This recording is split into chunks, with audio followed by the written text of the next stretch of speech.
Mario, I like to consider Mario, he was the first like hip-hop impresario. And when I say that, Mario was really responsible for starting a lot of DJs, giving them a place to play. Remember, there wasn't a lot of clubs. There was the Hebelo, Twilight Zone, that's it. That's on the west side. There really weren't any clubs here.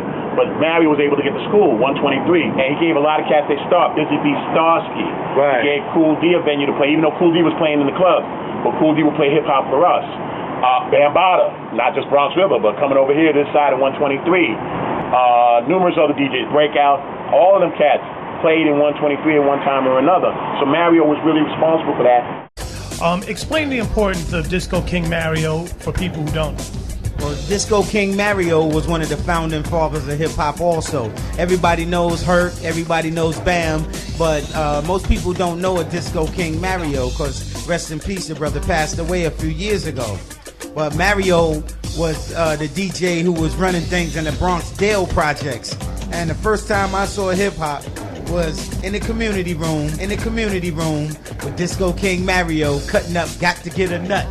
You know what I'm saying? And from that moment on, I just knew I wanted to be a DJ. It was my destiny.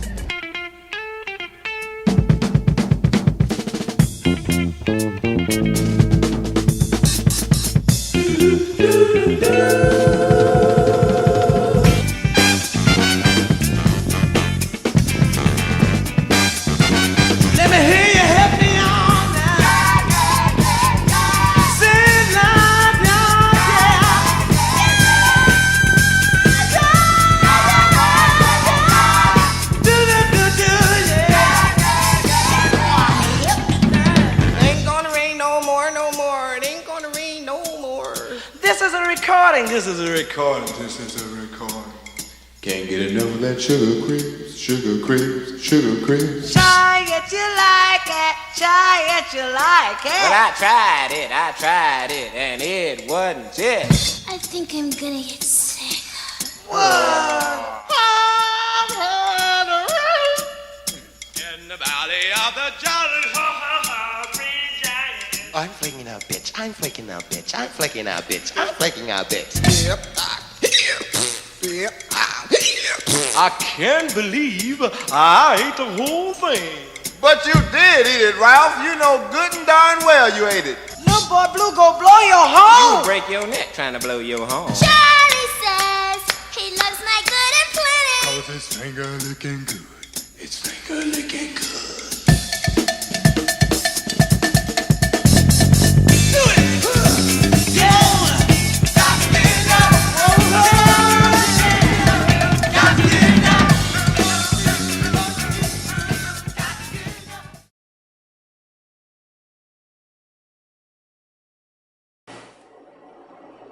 Okay, I'm here with Cool DJ D.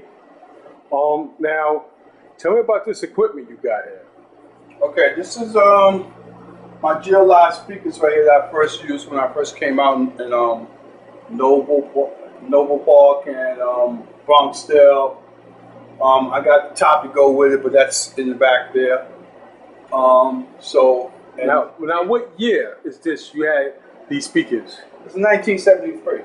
1973. 1973. You brought this out in Noble Park, Rosedale Park. Yes, 1973, 1974, then areas there. Okay. Okay.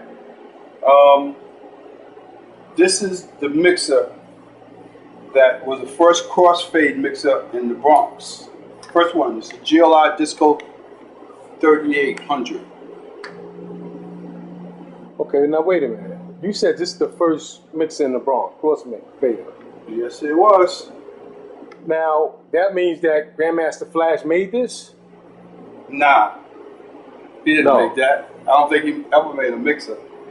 Okay, because I mean, I seen the KRS-One lecture, and KRS-One, gets all respect for being, a legend of hip hop. He did his thing. We just trying to get this history right. So he said that Grandmaster Flash invented the CROSSFADE. 76, this guy named Grandmaster Flash invents the CROSSFADE. No, that's not possible. Matter of fact, Flash played on this in Mel Gwen's before he became big time. Oh yeah? Yeah. So, he didn't invent this. No way. And you had this mixer in 1973, 74. Yeah. And you was playing in the parks with this CROSSFADE. Yes, I was.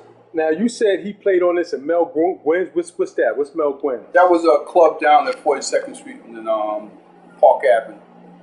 Okay. There used to be where I should play there. I used to play there like every weekend. Oh, yeah? Around what years is this? Like I said, it's around 74, 75, 76. So you was down there and Flash was down there? Yeah, Flash, I came around with Starsky. Okay. Starsky asked me, you can Flash, play on the system because I didn't know Flash at the time. I think that's the first time I met him. Okay. So Flash came down and, I said, all right, go ahead, let me play on the system. They started putting quarters on top of my turntable arms, right? And he started playing. But my needles was delicate, so they would move over. So I saw that, he was mixing and the crowd was not reacting to it right. So I got back on turntables. Yeah. This is Mel Gwynn's mid-70s. Yeah. Wow. So, okay, tell me more about this equipment.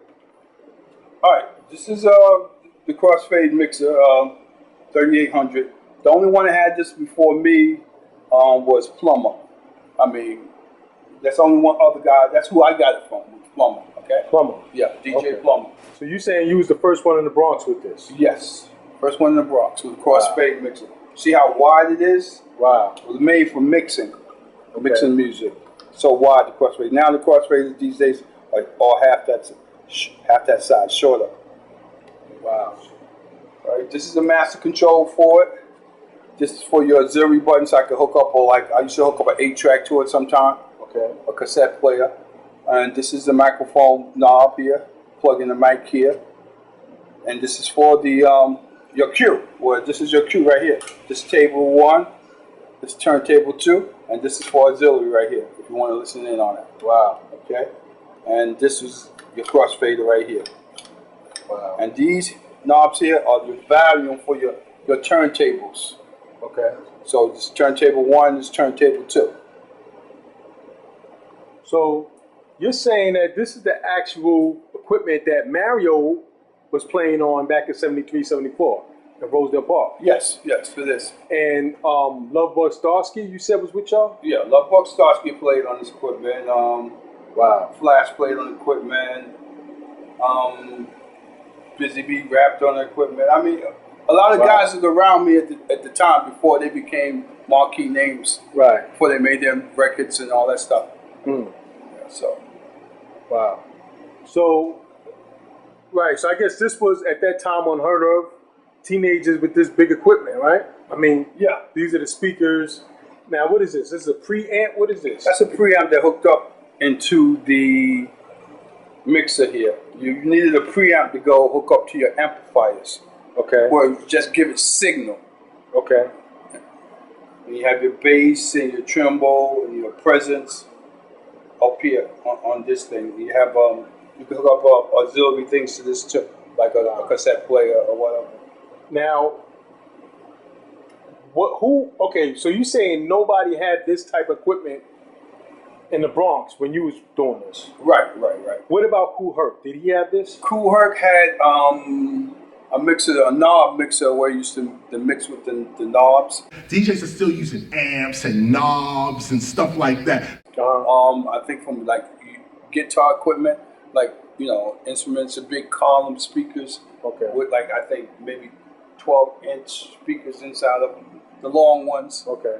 And stuff like that. Did he have a CROSSFADE like this?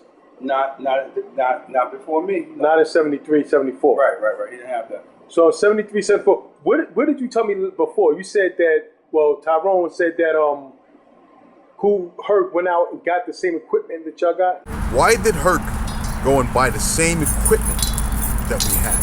So if we weren't an instrumental factor in the hip-hop industry and we wasn't a threat to anybody, why would you go out and buy the same thing somebody else had? The same exact thing, just about. Yeah, he got a GLI mixer. It was a different model. His is in the console. Right.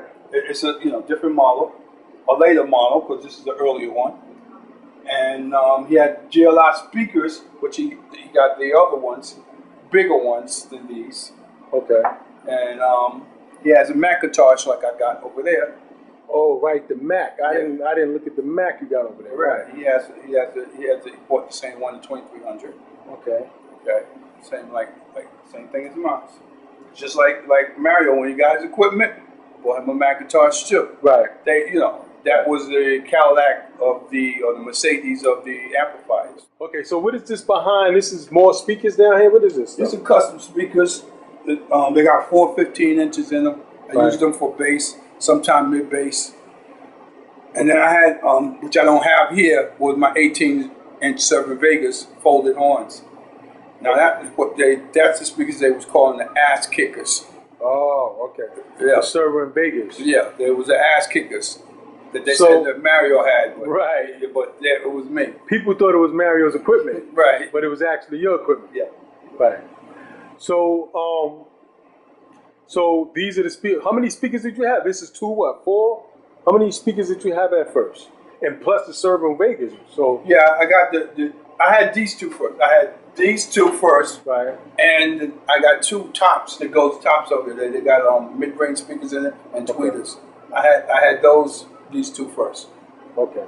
And these was busting ass too. Oh, yeah? Yeah. This is what gives you my sound. Like if you listen to another DJ back in the day and they heard me, they will tell you they were always trying to imitate my sound. Because the sound was good clarity and had a knock to it, and you had the bass and the highs. That's where that chant came up. They started off in Bronxdale, where you got the bass in your face and the highs in your eyes. That was from my system. Bass in your face, yeah, boy. Bass for your face, get that. Yeah, boy. Bass for your face, get that. Started off in Bronxdale. You got the bass in your face and the highs in your eyes. Started off in Bronxdale. Bass in your face and the highs in your eyes. It started off in Bronxdale, where you got the bass in your face and the highs in your eyes. That was from my system. Oh yeah? Yeah. You saying that saying came from you and your equipment? Yeah, it did come from me. I think Starsky, one of the Starskys made it up. But I heard it in Bronxdale when they said it. Oh yeah? Yeah, I don't know which was Love Bug or Little One, because they were both there at the same time. Bass in your face and highs in your eyes. Right. Bass in the face and highs in the eyes. Wow. Yeah, that was over there. Wow. Nobody else had bass. Nobody else had bass at the time. Okay, so I mean, you sure that Flash didn't invent this CROSSFADE here? I'm positive. I bought this at Harvey Sounds of 45th Street. Right. I bought my whole system from there, and they had stuff in Midtown Manhattan back in the day. You wanted something, you had to go to Manhattan. They had it first before the Bronx got it or any place else. Okay, let's go. I want to see your the Macintosh. Okay, all right. It's just heavy. Right. Wow. This is the Macintosh. Usually take 2 people to carry this. I used to try to have Will's White. I used to hate when I had to go upstairs with this because it's heavy, very heavy. Mine was made in USA. There are ones that made after mine, so that the ones after 1973 or 74, 75, I think. The ones later on, they started making in Japan, which the things inside of it, the transistors is not as good as the ones that were made in America. So you saying you had this in 1973? Yes, I did, buddy. Yeah. This is what you brought out of Rosedale Park. This is what I brought out the rental speakers. Yeah, this pushes the power. Wow. This is what made them hear the music from all over the place. Right. I said, what's that bass? What's that noise? And they follow the sound to the park. Right. Yeah, this is one. This is it. Wow. Let me see. Is there any way you can lean it up? I want to get close on it. It's like, okay. Yeah. You got it? Oh, yeah.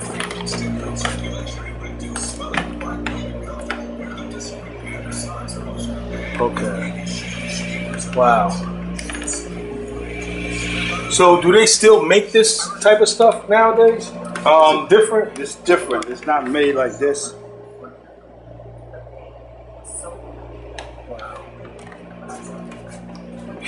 So you saying they different nowadays? Different models?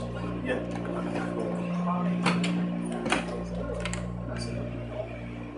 Party people, can yo get funky? Suicide and folks, can yo get funky? The Zulu Nation, can yo get funky? Yeah, just hit me. Okay. So this is the actual equipment that, I mean, this seems like it got a lot of history to it. This is, to me, this is legendary, monumental. This is basically the birth of hip hop. So you saying that you had this equipment and you brought it to Bronx River? Yeah, I did. Around what, 74, 75? Right. And tell me more about that. What happened? Well, I came in there and I had a coffin which said Cool DJ D on a black box with the turntables. Right. The mixer was mounted in there along with the preamp. Right. We needed electricity. The first time I played there, we played in a circle over there, outside the circle on the park bench, and I needed to get electricity, so I got electricity from Bambata. Gave it to me from out of his window. For this equipment? Yeah, for this equipment. And do you know if that was like the first major jam in Bronx River? Yeah, everybody was like, why am I doing this for? It's like, it seemed like you needed a reason to come outside back in there. What are you out here for? They thought it was something special or something. You know, what are you doing? Why you come out here for? What are you doing? What you bring the what's this? They never seen a disco outside. A club outside, a music outside, you know what I mean? Wow. And that's what it was. Everybody sitting around in a circle listening to the music, you know. We had already did it in Bronxdale, though. So Bronxdale already, they knew what it was, you know what I'm saying? Okay. We brought it to Bronx River. Okay. So now, 74, like I said, we go back to this KRS lecture. He says 74. Was you the leader of the Spades at that time? Yeah, I was Silk Spade at that time. You was one of the leaders or the leader? Because I was the leader. I was the president of the First Division, First Chapter that overlooked Soundview, Bronx River, around Bronxdale. Anything out of Bronxdale was my area. Wow. Okay, right. So Bronxdale was separate. That was the First Division. Right. That was separate. Right. So everything outside of that, around the area, you had control of? You was the president of? It's under my umbrella, yeah. Wow. So, because I'm hearing that Solski was the president of Bronx River. Solski was the president of the Young Space, which I was a black space, so, it put me over him. So we talk every now and then to see what he was doing at the time when he was alive. Okay. So, that means you was over Bambata at this time, 74, 75. Yes, I was. You was over Bambata. Yes. So the lecture I heard KRS gave that Bambata was the head of the Spades and that all of the gangs joined Zulu Nation in 1974. He was the head of the Black Spades in New York. He comes back and says, gangs are over. Finished, done with. We got a new thing now called Zulu Nation. And all the gangs joined Zulu Nation. No, that's not possible. No, that didn't happen. It didn't happen. It didn't happen in 1974. No, it didn't happen. Okay. I think Chaos S1, it has his timeline. It's off a little. It's off. Okay. Okay. So you brought the equipment out in Bronx River, and Bambata gave you the electricity from his apartment. What else? Do you remember anything else from that particular jam that we went on? Oh, Bambata gave me some music that he wanted me to play. Oh, yeah? He brought some albums out from his apartment and gave it to me, and I played it, stuff like that, yeah. Wow. Asked me a couple names of records because I always used to keep, like if I got a record that nobody knows about, because as a DJ at that time, we always used to hide the name of our records because once you got it, a good record, you don't want the other DJs to get it. Wow. Is it true Herc started that? I heard Herc started that. No, man. This is going on long before Herc, man. Oh, yeah? I mean, the DJs in Brooklyn, the DJs in Queens, they was doing that a long time before Herc even come along there. Herc got it probably from them. Wow. You know, they wouldn't tell you. Everybody's hush hush when it comes to good music back in the day. They wouldn't tell you the name. You had to find out for yourself or dig or go to the downstairs records. You know, you go hunting for the record. Yeah. Wow. So, wow. And was this your only time you ever played at Bronx River? Did you play again? Yeah, I played Bronx River plenty of times. Yeah, so we used to play.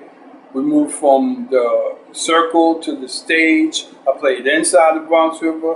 We played every area around there you want to play in Bronx River. Yeah. And this is when the Spades was still rocking. The Spades was... Yeah, Spades was going on at that time. Yeah. Going on. Yeah. Was it other gangs like the Ghetto Brothers? Yeah, it was other gangs. Ghetto Brothers, Savage No Mans. In Bronx River? Savage Skulls. I don't know about in Bronx River, no. I don't know about that. I can't be sure. I don't want to tell you something I'm not sure. Right.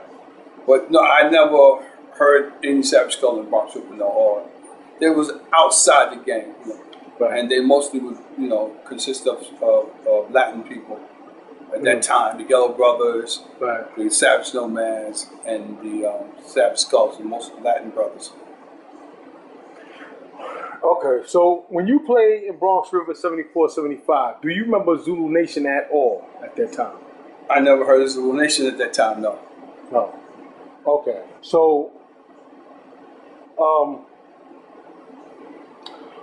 was these other gangs, the Ghetto Brothers, Savage No Mans, was they joining Bronx River division of Spades? I mean, you know, like, was they together? I mean, I'm just trying to make sense out of what KRS said. You know? No. It was more of a. They had their own entity, their own gang. They had their own territory. Right. You know what I mean? No. They wasn't joining up with the Spades. No. What other projects? You remember any other projects you played in? Yeah. Bronxdale, Soundview, Monroe. All the projects in the area. All the projects in the Soundview area? Yeah, I think I even played in Blasting Point one time. Oh, yeah? Yeah. The little houses? Yeah. Wow. And Saquon, the park. Saquon. This was like you and Mario a lot together? No, that was me. Just you? That was me doing that, yeah. Yeah? Yeah. You would go out there with just you and your crew? I mean, who was with you? Was you had an MC at that time? At that time I had an MC, yeah. Fever D was my MC. Fever D? Yeah. Yeah? Where's Fever D from? Soundview. Anything else you want to say about, you know, your place in hip hop history or just history in general? Do you want to about the Charlie Rock comments? Do you want to? What about the Charlie Rock comment? I heard you talk about with Dan now. Right. They were the first ones to really have real DJ equipment like a coffin and all that kind of stuff. Right. And when they played B-boy music, they did that for us. Oh. Right? Okay. But they were really disco DJs. But they were Spades, though. Oh no, they're Spades, no question. They're Spades. Right. No. So they was there. They're there in the beginnings for the culture. Yeah. They're there in the beginnings. Right. They're there in the beginnings. I mean, it played, that music, yes. Right. You know, I had to satisfy a wealth of people. So you can't classify me as a disco DJ when I played hip hop also.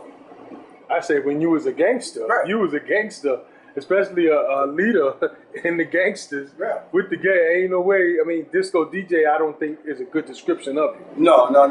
They when you say disco, they look at 54. So, that 54 club and shit. Okay. And I'm not with that. Right. But and I remember Charlie Rock saying, "Oh, I used to go and hustle because I knew how to hustle." Mm-hmm. Okay, does that make him not a b-boy because he hustled? Right. In other words, that's what you're saying with me. I wasn't, a hip hop DJ because I played disco music. Right, and not only that, you actually started in the street. Your first couple of jams was in the street. Right. And then you elevated or got to the level of clubs and all that stuff. Right, from the streets. Right, from the streets. they can't blame you for that, for bettering your financial situation. Right. You know what I'm saying? If you started in the streets, then you know they people should acknowledge that. You know what I'm saying? Anything else you want to say? I hustle like everybody else. Right. You know. That's it, man. I don't think I got 3 more, sir. He was still in club records. Club disco song. Yeah, breaks, Right. not disco. You know, it says funk. Funk. We was playing funk music, black music, R&B soul, what they play now, something like Maze. Okay. That's what we was playing, right? Okay. People call that disco. No, it wasn't disco. Right. We was playing for black people by black promoters in the clubs downtown. Right.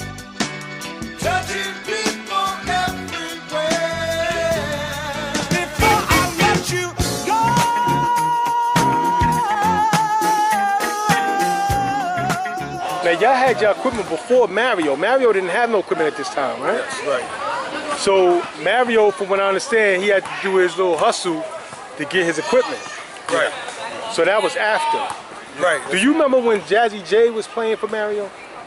No, I don't. No, You don't remember? Nah. So that was after. First it was y'all with the equipment, and Mario was using y'all equipment? Right, he was talking on the mic.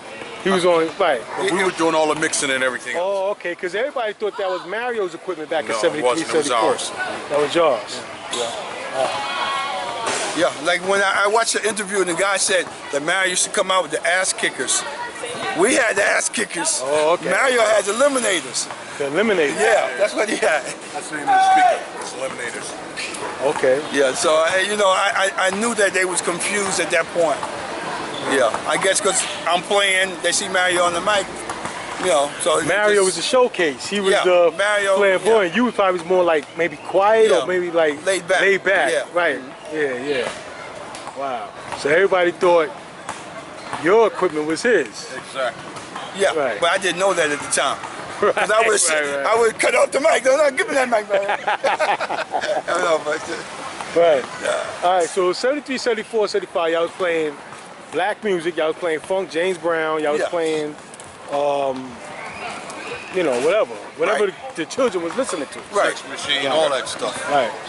And like, how would y'all go to another song? Would y'all jump to another? How would y'all do? We cut it in or we mix it in. Cut it in and mix it in. Yeah. Yeah.